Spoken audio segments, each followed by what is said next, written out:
ইন্ডিয়ার মাটিতে গিয়ে টি-20 বিশ্বকাপ খেলা কেন নিরাপদ না এবং এই ব্যাপারে যদি বাংলাদেশ ক্রিকেট বোর্ড আন্তর্জাতিক ক্রীড়া আদালতে যায় জয়টা যে বাংলাদেশেরই হবে সেই ব্যাপারে দুইটা রিসেন্ট এক্সাম্পল দিতে চাই। নাম্বার 1, খুব রিসেন্টলি দিল্লির হাইকোর্টে বাংলাদেশ ক্রিকেট দলকে নিষিদ্ধ করার জন্য একটা পিটিশন দাখিল করা হয়েছে। নাম্বার 2, শরফুদ্দৌলা ইবনে শহীদ সৈকত, যিনি আইসিসি নিরপেক্ষ আম্পায়ার হিসেবে ইন্ডিয়া নিউজিল্যান্ড সিরিজটা পরিচালনা করতে গেছেন, 3 ম্যাচের 3টাতেই তাকে থার্ড আম্পায়ারের দায়িত্ব পালন করতে হয়েছে। কেন?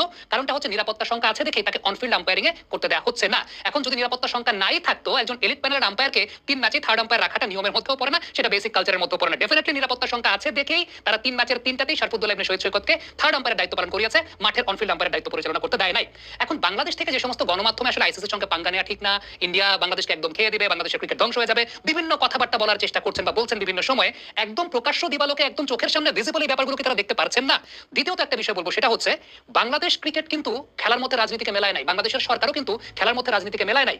রাজনীতিকে খেলার সাথে মিলিয়েছে আসলে ইন্ডিয়ান প্রশাসন। প্রথমত, বাংলাদেশ ক্রিকেট বোর্ড যখন স্কোয়াডটা ঘোষণা করেছিল তখন তো তারা ইন্ডিয়াতে গিয়ে খেলবে সেটা মাথায় রেখে স্কোয়াডটা ঘোষণা করেছিল। তারা কি বলেছিল আমাদের সঙ্গে তো ইন্ডিয়ার একটা রাজনৈতিক প্রবলেম আছে, আমরা খেলবো না? বাংলাদেশের সরকার বলে নাই, বাংলাদেশের ক্রিকেট বোর্ডও বলে নাই।